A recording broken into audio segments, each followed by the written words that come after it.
Hey everyone, and welcome to the first episode of Investigation with me. And today's first episode is titled Impatient, Season 1, Episode 1.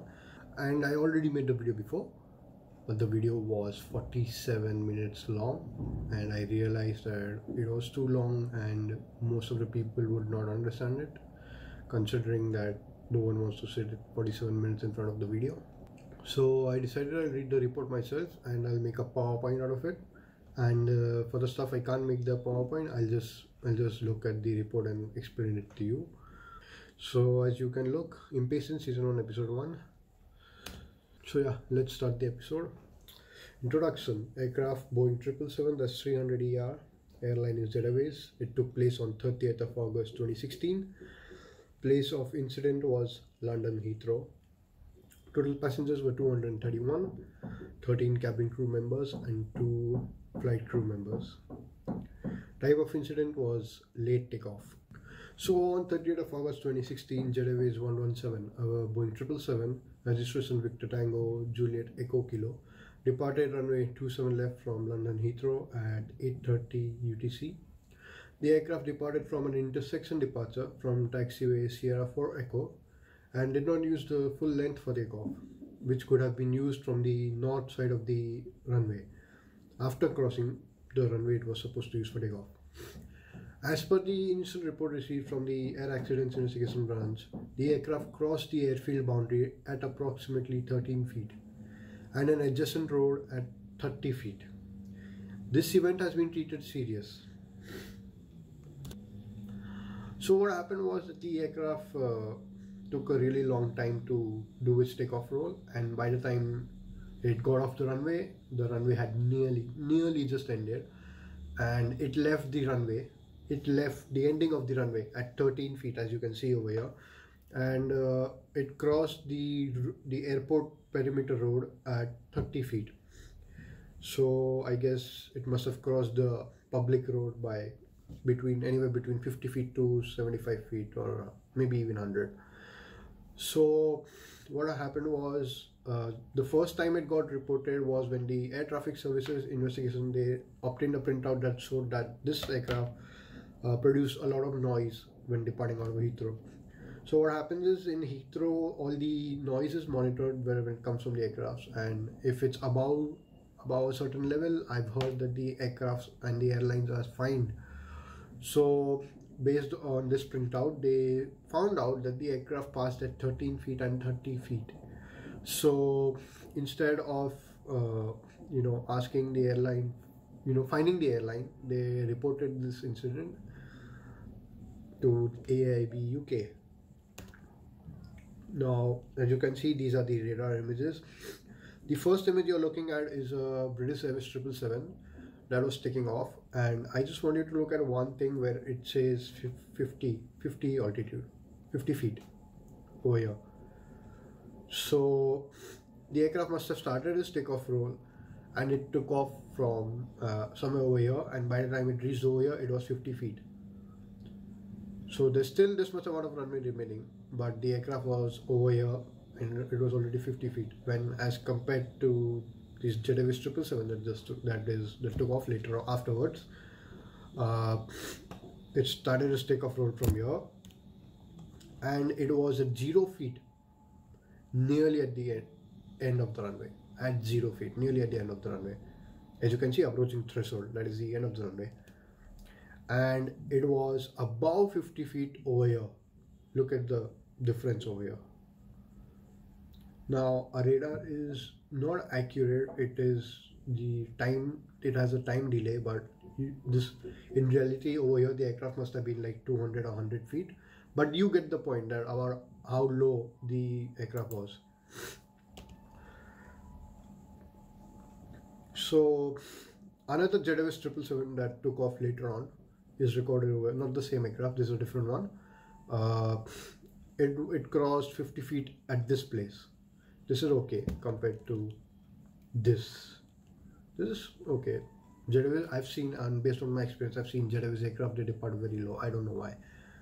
Maybe they use a lot of derating thrust, or the aircraft is very heavy and they use a flap 5 for departure. I'm not sure.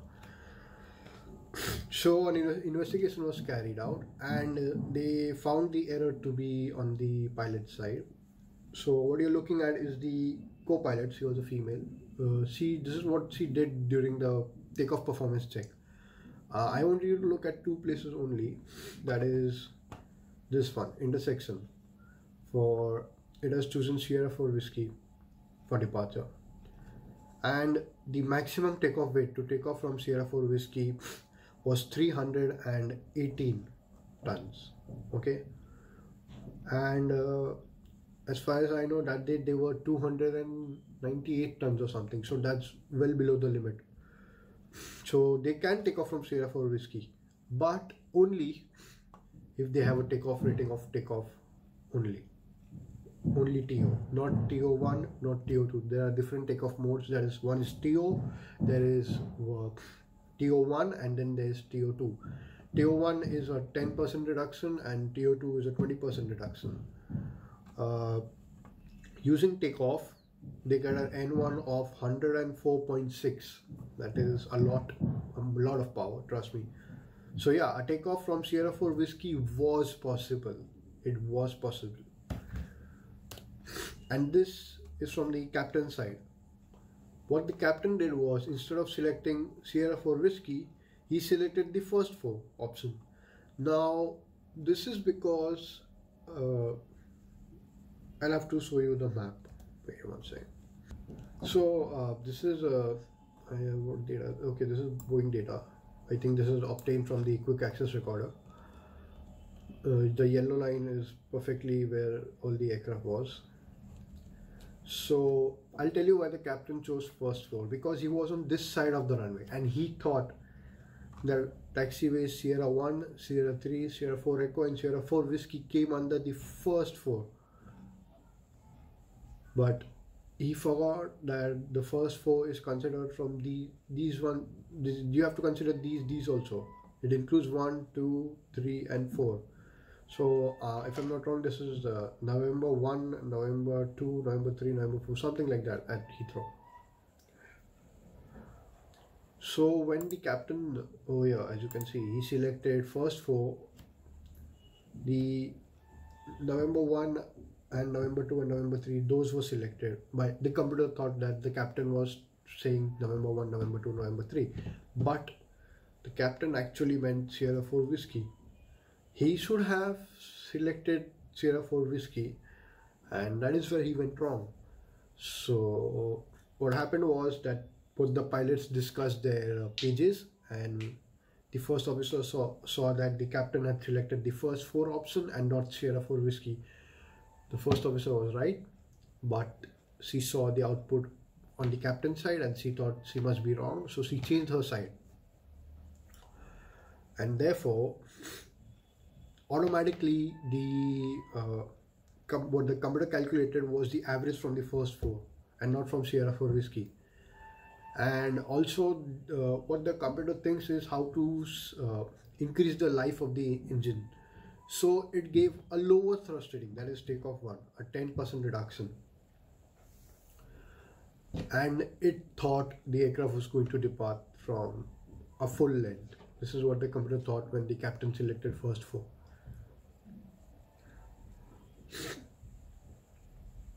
What the pilots had in mind was Sierra 4 Whiskey. What the computer had in mind was November 1, November 1 Echo, something like that. So this is the output they got, the final output.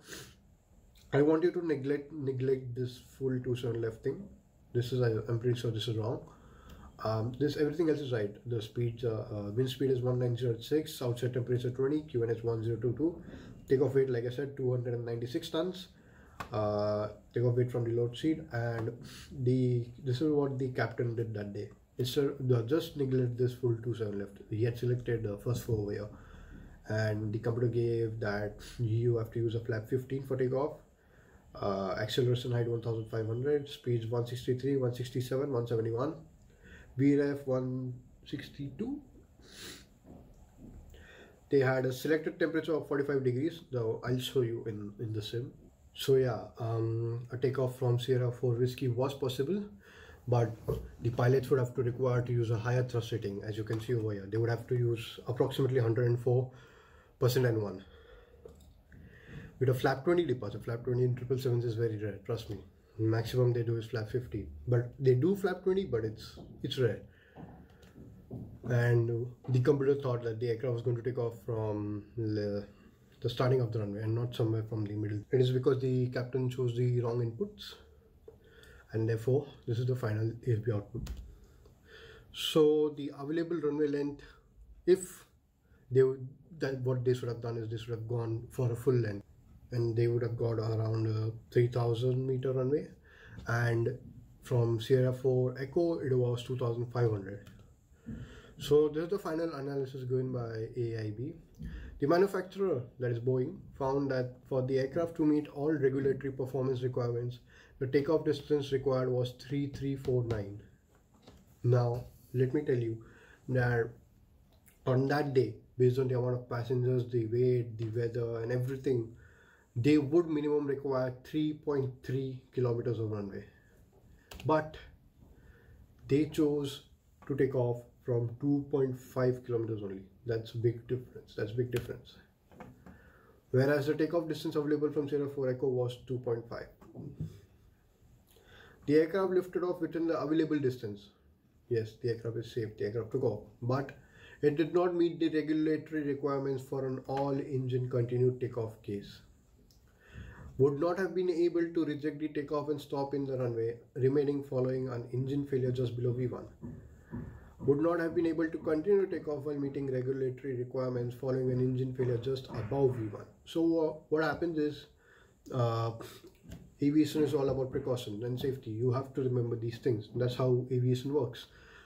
The first thing the aircraft did not meet was the runway was short.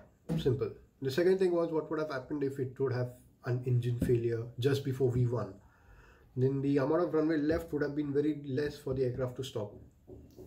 And there was a really good chance that the aircraft would have gone out of the airport and crash into the neighbor. And the second thing is that maybe a bird would have been ingested or just a normal engine failure after takeoff, after it lifts off.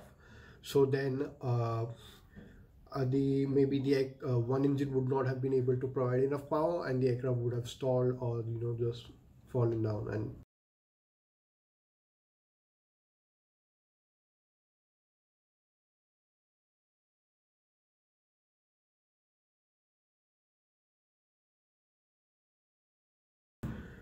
so the main reason the aircraft took off very late was because the computer gave an output that thinking that it was going to use a full length takeoff, but instead the captain thought that the computer was with him. The computer understood the captain, but no, the captain selected some wrong options, and therefore he chose to take off from here. It is just lucky enough that they were not fully loaded or something like that. Otherwise, I'm pretty sure it would have been the worst incident ever at Heathrow. So yeah, now let's try it on the simulator. So yeah, hello everyone. I have set up the sim over here. As you can see, we are at London Heathrow in the PMDG 777. Registration is Victor Tango Juliet Echo Kilo, Quebec. And I've completely set up the aircraft. We came from over there for stand 401. I have not recorded the pre-flight just so that I could save some time. We came from this side and we taxied over here and we made a turn over here. This is Sierra 4 Echo, this Echo, and Sierra 4 Whiskey. So we've come from here. So yeah, I'll just give you a quick brief. We have, as you can see over here, 1 person in first class, 30 in business, 200 in economy. There were a total of 231 passengers. In forward we have 10,800, in aft we have 10,800, in bulk we have 500. Total gross weight is 296.8, zero fuel weight 210.1. We have fuel of 86.7. This is all PFPX data. I've already set up the aircraft, the MCP, V2 plus 20, 270, initial 6,000 at London. I've even set the trim over here, as you can see 5 given by the FMC. 5 is given here, yeah. And auto brake RTO is set. Yeah, everything seems fine. All the lights are on, and we have a flap 15 ready and set. Just clean this up. Yeah, okay. The another cool feature is this one. I love this. Oh my God. It eats the frames, but it's fine. So yeah, we'll do the takeoff and let's see what happened that day. Clock is started. Parking brake off. 50% N1. Remind you that the pilots that they used 92.2% on takeoff, and we have 92.3. Let's go Toga. Toga is set.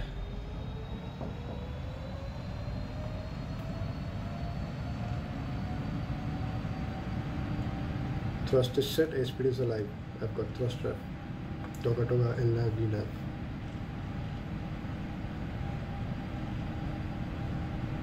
Even the weather has been set as per that day. 100 knots. Hold. Should have done that at 80. Oh boy! Just look at how fast the end of the runway is approaching. It's exactly this simulator is doing exactly what happened that day. Rotate. V2. I'm just gonna pause over here. And wow, just look at that. That would have been so threatening in real life, I'm telling you. If I was on that plane, I would have been scared to death. Look at this. Sorry, I'm not aligned to the runway, but yeah, just look at how low the aircraft is. This is somewhat exactly what happened that day with those pilots, and even they must have been so scared to see the runway end come up so fast. Oh my God, just look at that. Another beauty is the 777 itself. Just look how beautiful she looks over there. Just look, wow. Just look at that wing flex. PMDG has modeled her very well. Oh my God, just look at this shot. I'm gonna edit this one. I do miss Jet Airways, I'll tell you that. I do definitely miss Jet Airways. You know, never in 100 years anyone would have thought that it was not going to live that long. Just look at that. So, if I'm not wrong, that should be considered as the end of the runway, and it hit that at approximately 13 feet as per AIB data, as per the noise tracking data too, and as per the quick access recorder data found on the 777 provided by Boeing. So the aircraft must have been a lot less lower than this, like this. Currently we are 14 feet, as you can see over here. It says 14. This approximately this same height the aircraft was at this position, you know. So yeah, you can already imagine that this is damn scary. I don't know what to say. I mean, Heathrow is one of the best spotting locations. There's always one spotter over there, and I was astonished that no one got a click of this, to be honest. I'll just put that here. 1 second. Yeah. So we started our takeoff roll from here, this place. It ate a lot of a runway. Just look at that. That's a lot of runway. This is a lot of the runway. So what the pilots should have done is they should have pushed back from here, come over here and cross the runway, and then come over here, use this side for takeoff. But in order to save time, because of course there's always a line at Heathrow, the pilots decided to take Sierra 4 Echo. They could take Sierra 4 Echo. They were very light, but the pilot chose a wrong option and the computer gave them a really low thrust setting, 92.2% N1. Even with flap 15 departure, they were not able to take off. Yeah, so now we can approximately imagine what it must have been like on that day. Thanks to Prepar 3D and Lockheed Martin and Microsoft, PMDG, they've all taught us how easy it is to recreate real life events on the simulator, and it just goes to show that how realistic this simulator can be. It's a good way for us to learn mistakes and make sure they never happen. So yeah, thank you for watching the first episode with me. I hope you enjoyed, and of course there'll be many more changes in the coming episodes. You can leave in the comment section below. Yeah, if you want to read the DGCA report about it, I'll leave a link down. Leave the link down, and if you want to see the Avherald one also, I'll also leave a link down below. And yeah, thank you for watching. Bye bye.